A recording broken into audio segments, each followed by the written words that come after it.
സമസ്താ സുഖിനോ ഭവന്തു. ഭഗവാന്റെ എല്ലാ സൃഷ്ടികളും ശ്രേഷ്ഠമായ സൃഷ്ടികൾ തന്നെയാണ്. ഒരു പൂച്ചയുടെ കുട്ടി പൂച്ചയായിട്ട് തന്നെ വളരും, ഒരു പട്ടിയുടെ കുട്ടി ഒരു പട്ടിയായിട്ട് തന്നെ വളരും. അതുപോലെ തന്നെ സസ്യങ്ങളിൽ നിന്ന് നമ്മൾ എന്തെല്ലാം വിത്തുകളാണ് എടുക്കുന്നത്, അത് അതിൻ്റെ തന്നെ സസ്യങ്ങളുടെ വിത്തായി വളർത്തിയെടുക്കുമ്പോൾ ആ വൃക്ഷം തന്നെയായി മാറും, അല്ലെങ്കിൽ ആ സസ്യം തന്നെയായി മാറും. പക്ഷെ മനുഷ്യർക്ക് മാത്രമേ ഉള്ളൂ വ്യത്യാസം. ഒരു മനുഷ്യക്കുട്ടിയെ നമ്മൾ പ്രസവിച്ചാൽ, അല്ലെങ്കിൽ ആ കുട്ടിയെ നമ്മൾ എടുത്താൽ, ആ കുട്ടി ഒരിക്കലും ഒരു മനുഷ്യക്കുട്ടി ആവണമെന്നില്ല. കാഴ്ചയിൽ മനുഷ്യക്കുട്ടി ആയിരിക്കാം, പക്ഷേ സ്വഭാവത്തിലും പെരുമാറ്റത്തിലും മനുഷ്യൻ്റെ യാതൊരു ലക്ഷണവും കണ്ടെന്ന് വരില്ല. നമ്മൾ വളർത്തുന്ന രീതി, വളരുന്ന രീതി, കാഴ്ചകളുടെ രീതി, പഠിപ്പിക്കുന്ന രീതി, അതിനനുസരിച്ച് മാത്രമേ ഒരു മനുഷ്യക്കുട്ടിക്ക് മാറാൻ പറ്റൂ. അപ്പം മനുഷ്യക്കുട്ടിയെ മനുഷ്യക്കുട്ടിയായിട്ട് തന്നെയാണ് ജനിക്കുന്നതെങ്കിലും ആ കുട്ടിക്ക് മനുഷ്യൻ്റേതായ ഒരു ഗുണവും ഉണ്ടാവണമെന്ന് നിർബന്ധമേയില്ല. ഒരു പട്ടിയാണെങ്കിൽ പട്ടിയുടെ ഗുണം ഉണ്ടാവും, ഒരു പക്ഷിയാണെങ്കിൽ പക്ഷിയുടെ ഗുണം ഉണ്ടാവും, ഒരു സസ്യമാണെങ്കിൽ സസ്യത്തിൻ്റെ ഗുണം ഉണ്ടാവും. പക്ഷെ മനുഷ്യന് മാത്രം എന്തേ അതില്ലാത്തത്? അതിന് കാരണം അവൻ്റെ ചുറ്റുപാടുകളിൽ നിന്നും അവൻ എടുക്കേണ്ട ഒരുപാട് കാര്യങ്ങളുണ്ട്. മുതിർന്ന ആൾക്കാർ അവന് പഠിപ്പിക്കേണ്ടതായ ഒരുപാട് കാര്യങ്ങളുണ്ട്. അവിടെ വീഴ്ചകൾ വരുമ്പോൾ മനുഷ്യക്കുട്ടി അല്ലാതെയായി മാറും. രൂപം മാത്രം മനുഷ്യൻ്റേതായിട്ട് വേറെ പലതും മനുഷ്യൻ്റേതല്ലാതെയായി മാറുന്നു. ഈ വിവേകം നമുക്ക് കിട്ടുന്നത് നമ്മളിൽ കൂടെ തന്നെയാണ്.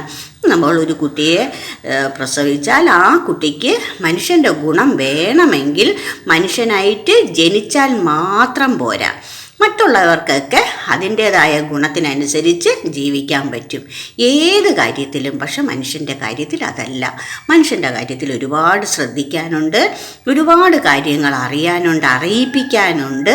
അതിനനുസരിച്ച് നീങ്ങിയാൽ മാത്രമേ അതിൻ്റേതായ ഗുണം ഉണ്ടാവുകയുള്ളൂ. ഏറ്റവും കൂടുതൽ ശ്രദ്ധിക്കേണ്ട ഒരു ജീവിയാണ് മനുഷ്യജന്മം, മനുഷ്യജീവി. ഇതിൽ നിന്ന് നേടാവുന്നത് വളരെ വലുതുമാണ്. നേടാൻ ഞങ്ങൾക്ക് കഴിയും, നേടിക്കൊടുക്കാനും ഞങ്ങൾക്ക് കഴിയും. അതുകൊണ്ട് എല്ലാ ആൾക്കാർക്കും ഈ മഹാഭാഗ്യം കിട്ടും. എല്ലാവർക്കും ഈ ഭാഗ്യം കിട്ടണേ എന്നാണ് പ്രാർത്ഥന. ലോകാ സമസ്താ സുഖിനോ ഭവന്തു. ഇതാ ലോക ചരിത്രത്തിൽ ആദ്യമായി ഈശ്വര ശക്തികൾക്ക് ജീവചൈതന്യം കൊടുക്കുന്ന ഏക സ്ഥലം. ഇതിനോടൊപ്പം മനുഷ്യർക്കും എല്ലാ ജീവജാലങ്ങൾക്കും എല്ലാത്തിനും അതിൻ്റെതായ പ്രശ്നപരിഹാരവും, ഇതിനു പുറമെ ഔഷധമില്ലാത്ത സർവ്വരോഗ നിവാരണവും. കൽക്കി, കലിയുഗത്തിലെ ലോകമഹാ അത്ഭുതങ്ങൾ. ലോകത്തിലെ എല്ലാത്തിന്റെയും നന്മയ്ക്ക് വേണ്ടി കൽക്കി, ഗ്രേറ്റ് മിറാക്കിൾസ് ഓഫ് ദ കലിയുഗ,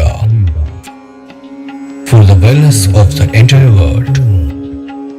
ലോകത്തിൻ ജഗന്നാഥനായി, ഭൂമിനിക്കു ജഗത് പ്രാണനായി, സന്മനസ്സിൻ ജഗത് ഗുരുവായി, ജനകഥ ഔഷധം ഇല്യൂഷനിൽ പ്രണാമം.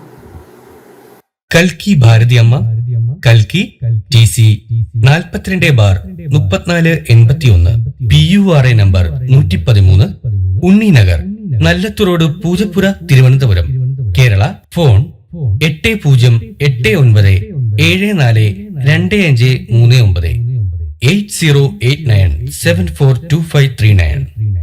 Email ushabharati11@gmail.com. Visit YouTube Bharathiyamma Kaliyuga അവതാരം.